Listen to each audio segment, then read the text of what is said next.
Tonight, our special transmission as a New York Times journalist who accused Hamas of raping captives is under investigation. Assalamu alaikum and good evening. This is Muslim News Canada on Muslim Network TV. I'm Aisha Ashraf. Today is the 143rd day since Israel started bombing Palestinian civilians incessantly. Palestinian Health Ministry in Gaza reports in the past 24 hours, 96 Palestinians have been killed. 9 dead bodies have been recovered in Khan Yunis. 172 have been injured. Among the casualties is a girl shot by Israeli forces.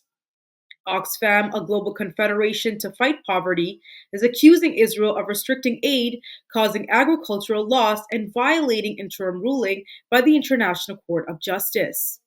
The organization warns of a growing risk of genocide due to Israel's negligence. The staff at Al-Shifa Hospital in Gaza is treating victims on the floor while patients wait for aid.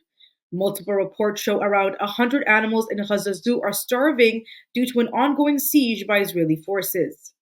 Israeli raids in the West Bank have left 3 dead and 3 wounded. There is intense fighting going on in Farah camp.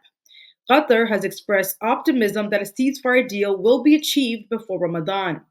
The death toll continues to mount.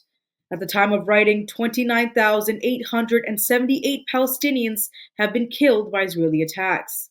Most of the casualties are women and children. Another 8,000 are presumed dead under the rubble. 70,215 have been wounded. Israel's revised death toll from Hamas' attack stands at 1,139.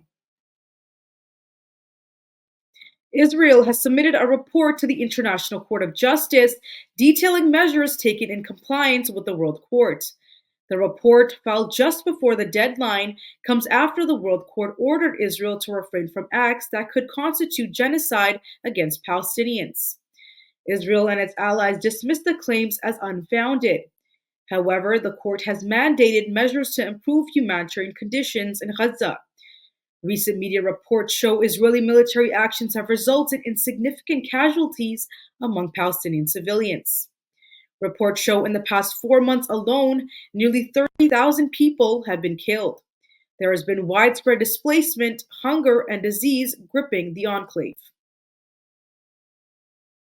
The New York Times is investigating freelance journalist Anna Schwartz for her concerning social media activity. Schwartz co-authored a report detailing alleged sexual violence by Hamas on October 7th.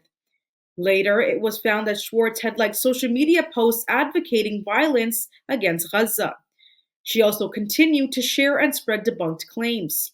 Schwartz liked posts calling on Israel to execute Palestinians if prisoners in Gaza are not released. She drew parallels between Hamas and ISIS. Schwartz has previously served in the Israeli Air Force intelligence. Schwartz's lack of traditional journalism experience and her nephew's contribution in the report have also sparked questions. The controversy has fueled doubts about the coverage of Gaza by the New York Times. There are calls for the cancellation of a related podcast. A spokesperson for the newspaper calls Schwartz's actions unacceptable violations of company policy.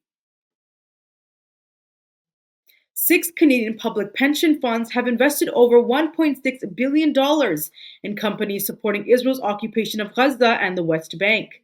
The move is fueling concerns of complicity and alleged human rights abuses. Among the implicated funds are Canada Pension Plan, PSP Investments, and Ontario Teachers Pension Plan.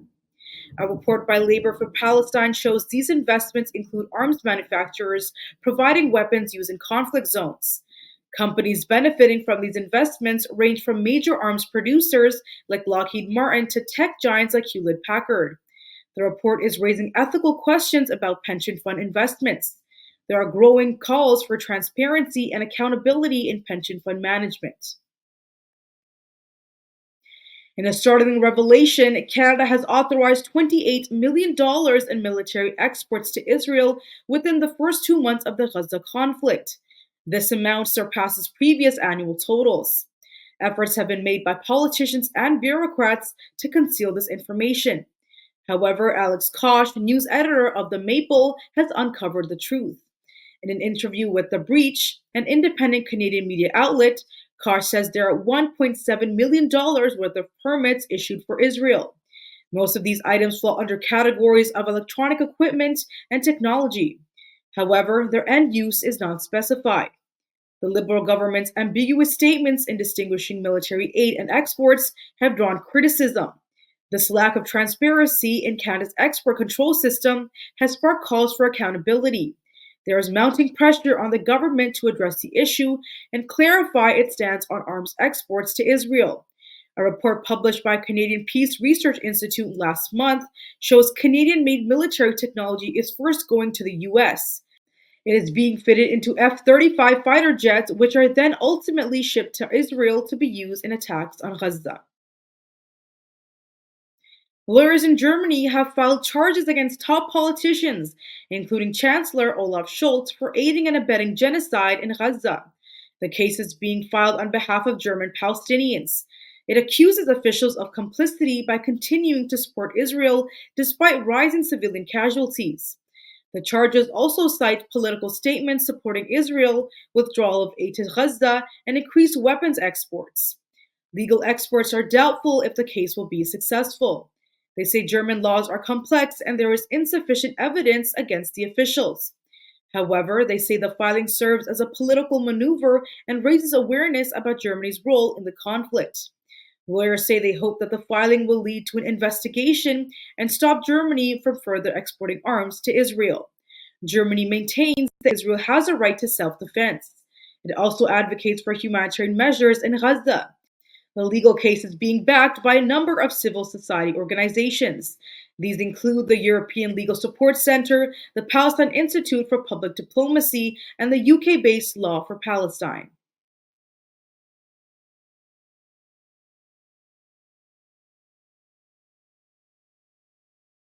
The Canadian government has introduced a comprehensive online harms bill. The bill aims to combat harmful online content, particularly hate propaganda and sexually explicit material. Justice Minister Arif Virani unveiled Bill C-63, proposing measures for major online platforms to remove harmful content or face penalties.